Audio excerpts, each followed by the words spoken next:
Right then, preview time. Manchester United are playing Friday night FA Cup. It's Everton. They've just been smacked around by Brighton. There's a good chance that in between recording this and the game, they might have a new manager. But I'm going to work on the presumption that they don't. And as always, United are facing a team that needs a reaction because they was so bad against Brighton. They got smacked around. They've won just one of their last 29 away games against United in all competitions in the Premier League. They won 1-0 in December 2013. Remember that? David Moyes? I remember that. Frank Lampard has never lost an FA Cup tie against Manchester United. He's won twice and drew once as a player and eliminated from the semi-finals as Chelsea manager in 2019. United are undefeated in our last home game, 9 home games, all competitions. We've won each of the last 7 games at Old Trafford, and we kept a clean sheet in 8 of those 9 games. Progress. Everton have failed to win any of their last 7 games. They've lost 5 of those 7, with defeats coming in the League Cup and in the Premier League. They've also failed to win any of their last 6 away games in all competitions. This is almost perfectly poised for a little bit of a reprieve on Lampard, isn't it? He gets a result against us and keeps his job for, another fortnight before he gets smacked up again. So, how did Everton play? Fucking badly is the answer. Much the same thing that was following him around at Chelsea as following him around here. They can look pretty good on the ball and in possession. He's clearly got some ideas about what he wants to do.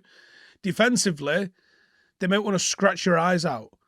They concede chances like nobody's business. That was the problem at Chelsea. That is still the problem at Everton. That's a Frank Lampard problem. He sets them up in a 4-3-3, and they are a lot more expansive than they were with Doucouré and Allen as a midfield pivot, and they've become much more dangerous on the counter because of the likes of Gordon, Demarai Gray. They're both dangerous on their day, but they're so vulnerable and shaky defensively that it's why they lose games. It's literally why they lose games. The midfield 3 have all got different roles, and Onana, who I like actually, 6'4", absolute specimen, all action. He's been allowed to be a box-to-box midfielder. He gets third-man runs. He's a force in the air. Good player and effective for them. Idrissa Gueye provides the defensive stability because it's left to him alone most of the time. Iwobi's reinvented himself a little bit, and he's become an advanced midfielder, sort of like plays on the left of the free. Plays some of the best football of his career. All right, that isn't saying a lot, but he looks really good on the ball at the moment, and that's a big attribute and a big asset for them. There's little rotation, and they're not exactly the best ball-playing trio, but they are athletic, they are dynamic, and that works when they're trying to play direct on the transition especially, and they're not really afraid to go long, pick up second balls, particularly because Tarkowski's not, he's certainly no Baresi, is he, at the back? He's just going to twat it. So when the ball is with the back 4, don't expect them to try and feed it into midfield nice, especially if it's with the feet of Tarkowski. He's just going to put his fucking foot through it. In the final third, they don't really strike fear into you, but they have players that are better in space and on transition than they are really sort of carving out through sort of positional attacks.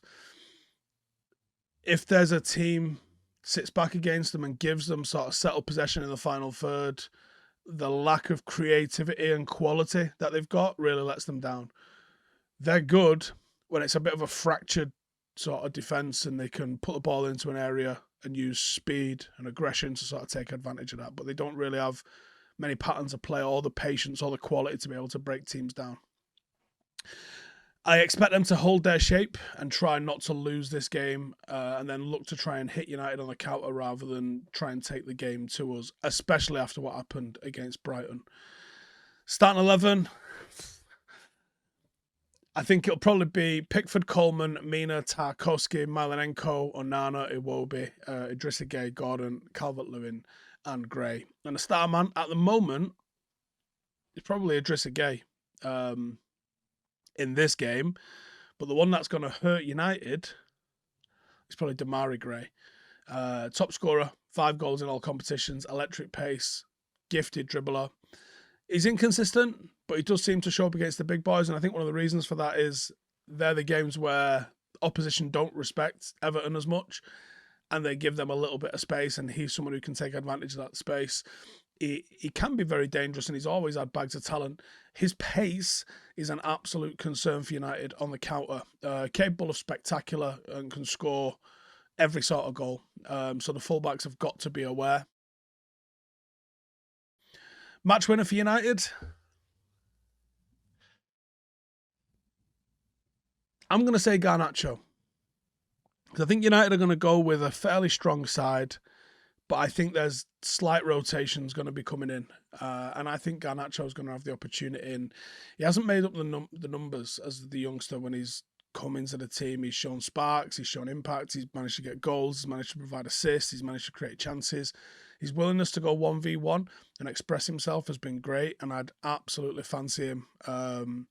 Whether it's Patterson or whether it's the 102-year-old Seamus Coleman that he comes up against, I'd fancy him in those circumstances. Should be full of confidence after a good sub-appearance and an assist for Luke Shaw's goal earlier in the week. If he gets a start, I think he makes the most out of it. His ability to beat a man will be key against a team that's going to look to sit and be compact. Starting 11 that I go with for United, I think it's a very strong one with slight rotations. I think Delo comes back into the team. I think Luke Shaw, Martinez and Varane as a back four, because I think a lot of these are going to get swapped out on Tuesday when we play Charlton. I think he rests Casemiro, and I think he goes Fred and Eriksen. Just a hunch. Might be McTominay, but I think it's not Casemiro. I think he gets rested. I think he probably plays half an hour in one of the cup games, but that's it, because he's so vital. I think it'll be Marcus down the middle. I think it'll be Anthony on the right, Garnacho on the left. And I think it'll be Bruno in the number 10.